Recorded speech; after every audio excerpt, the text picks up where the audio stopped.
ምላስ ያመጣው ጣጣ ነው ባልና ሚስትን የሚያፋታው ምላስ ያመጣው ጣጣ ነው ጎረቤት ከጎረቤት ጋር የሚለየው ምላስ ያመጣው ጣጣ ነው ሸኽን ከዑለማን ከደረሰው የሚለየው ምላስ ያመጣው ጣጣ ነው ባልና ሚስት የሚያፋታው የሙስሊሞችን ዋህዳ ይመዝቀዋል ይበታትነዋል ስለዚህ ስለሱ አፋት ስለ ጥፋቱ መነጋገር ለአንድነታችን አስተዋጽኦ አለው ማለት ነው رابعا አራተኛ ምላስ እንደርስ ተደርጎ የተያዘበት ዋና ምክንያት የምላስ አለመስተካከል የሰውየው የአቂዳው የዲኑ የእምነቱ አለመስተካከል ለጸብራቅ ስለሆነ በሌላ አነጋገር ሰውየው ምላሱ ቀጥ ያለ ካልሆነ ከባጢል ንግግር ከህሜት ከጊባ ከላዕን من آفات اللسان كملاس ولمتوች የተጠበቀ ካልሆነ እምነቱ ችግር አለበት ማለት ነው نبي صلى الله عليه وسلم في حديث الذي أخرجه الترمذي من حديث أنس بن مالك قال النبي صلى الله عليه وسلم لا يستقيم إيمان العبد حتى يستقيم قلبه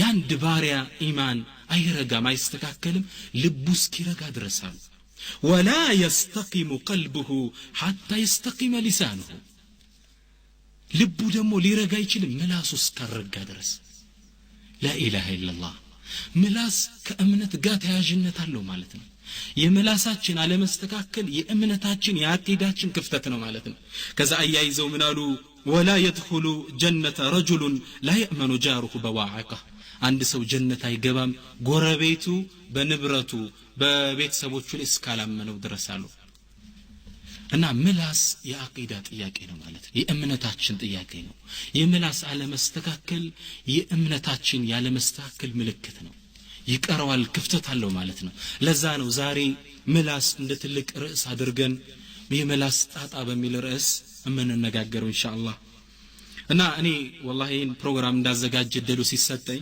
ትላልቅ የኢማ ኪታቦችን ሳገላብጥ ወደ 20 የሚጠጉ የምላስ ወለምታዎች ነው ያገኘ ሱብሃንአላህ الغيبة والنميمة والسب واللعن والقول الذور بمبزات ወደ 20 ያስጠግተው ቆጥረውታል ስለዚህ እኔ በዚህ ባጭሩ ፕሮግራሜ 20ውን መጥቀስ አልችልም አንድ ሁለቱን ጠቅስና ለቀሪዎቹ ግን ክትባት ሰጥቼበት አልፋለሁ ሁለቱን መፍትሄ ሰጥቼበት አልፈና አንድ ሁለቱን ተነጋግሬ ሌሎች 18 ቀሪው ላይ ግን ክትባት ሰጥበት መድኃኒት ሁሉችን ጠቅልሎ ህክምና ሊሰጥ የሚችል ነገር መድኃኒት ሰጥቼበት አልፋለሁ ወቢላሂ ተውፊቅ اذا ما هو اللسان ምላስ ምንድነው اللسان نعمة من أعظم النعم من الله بها على العباد يجي كاي قرات أسقا متقلبتو الله سبحانه وتعالى لباروج كوالا تلك صقانت تقبابان يسولج ميفلقون يقل سبتها تلك صقان بمهنونو نبي موسى عليه السلام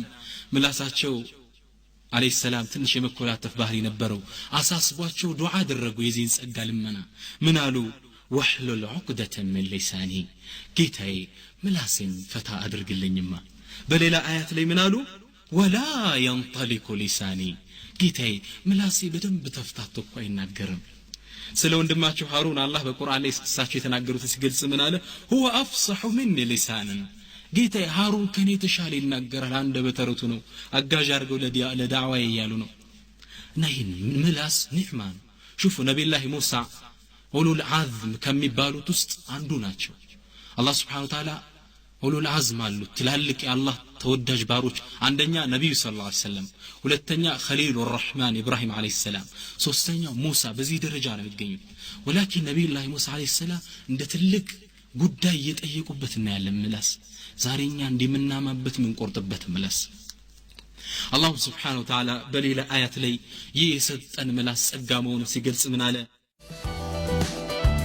يسد ملاس أقامون سيجلس من على ألم نجعل له عينين ولسانا وشفتين ألم نجعل له عينين ولسانا وشفتين إنيا لسولج من ملكات بتولتين كنافرنا ملاس الستنو من دي يولتاتشنا دلّا ملاس سقان والله يا ملاس سقانت لا تعرف النعمة إلا بزوالها له سقا سنات أولو من ناقب والله هنا عند عين أعمى هنا سو ترتن الله زي عينين بلون عند سو ترتن አይንህ ቢከፈትልህ ምን ትመኛለህ ብንለው እንዴ አይኔ ተከፍቶልኝ ምን ነው አንዴ ዱንያን ባየው ይለን ነበር። አብከም የሆነ ሰው የማይናገር ድዳ ሰው ምላሱን የተያዘ ሰው እስኪ ምን ትፈልጋለህ ይባል ወላሂ እንደው ምን ነው አንዴ ምላስ የተፈቶ ቁርአንን በኔ ድምጽ ያነበብኩ ሰማሁት ይለናል። ሊሳን ኒዕማ من اعظم النعم ولكن حقيقة እኛ እንደ ልብ ስላዝነው ጸጋ ይመስልና ለዛ ነው ገጣሚው ምን ይላል الصحة تاج على رؤوس الأصحاء لا يراها إلا المرضى ጤንነት ከጤነኞች ራስ ላይ ያለች ዘውድ ናት አለ لا يراها إلا المرضى እሷን የሚያት በሽተኛ ብቻ እኛ እንደ ልብ ስላዝነው ስናማበት የሰው ስጋ ስንበላ ምንም አይመስለንም። አላህ ግን ትልቅ ጸጋ ነው ለዚህ ጸጋዬ ሹክር ፈልጋለሁ ይላል። ተግባባን እና እስኪ ዛሬ በአላህ Subhanahu Wa Ta'ala ፍቃድ ከመላስ ወለምታዎች ውስጥ አንዱ የሆነውን አፋቱ ሚን አፋት اللسان የሆነውን በነሚማ እንጀምራለን። ነሚማ ማለት ነገር ማዋሰር ተብሎ በአባባል በተለምዶ የምንጠራው ነው። ለምን ከነሚማ እንደጀመርኩ ታውቃላችሁ? የአንድነታችን ጉዳይ ስለሚያሳስበኝ ነው። ነሚማ የሙስሊሞችን አንድነት የሚሸነሽ ጉዳይ ነው። ነገር ከዚህ ውስጥ ለዛ ተሰጧል ሁለቱ ተቆራርጠው ይቀራሉ። ስለዚህ በነሚማ ጀምራለሁ። ነገር ማዋሰድ ነሚማ ከሸርዕ አንፃር ትርጉሙ ነቅሉል ቀውሊ ኢለል መቁል ፊህ ማለት ነው። አንድ ነገር ወደ ተባለለት ሰውዬ ማድረስ ነሚማ ይባላል። ተግባባ? ወደ ተነገረለት ሰውዬ ወስደ ማድረስ ነሚማ ይባላል። ነገር ማዋሰድ ምን ነው በእኛ ማለት ነው። አላህ Subhanahu Wa Ta'ala ነገር የሚያዋስዱ ሰዎችን ቁርአን ላይ ሐማለተል ሐጠብ ብሎ ጠርቷቸዋል። እንጨት ተሸካሚዎች አላቸው። ይሄ ሰበበ ንዙል የወረደበት በአቡ ለሀብ ሚስት ነበረ። ነብዩ ሰለላሁ ዐለይሂ ወሰለም አዛ የምታደርግ ነበረች። አላህ Subhanahu Wa Ta'ala እቺ እንጨት ተሸካሚ ሐብሉ የሚመስል ካንገቷ ላይ የሳት ገመድ አድርገን እንወረወራታለን ጀሃነም አንተን ታስቸግራለሽ ብሎ ያወረደው ሰበበ ንዙል ነው። ግን ሐማለተል ሐጠብ ለሚለው ዑለሞች የተለያየ ትርጉም ሰጡት። ومن ضمنها ሶስቱን ልንገራችሁ።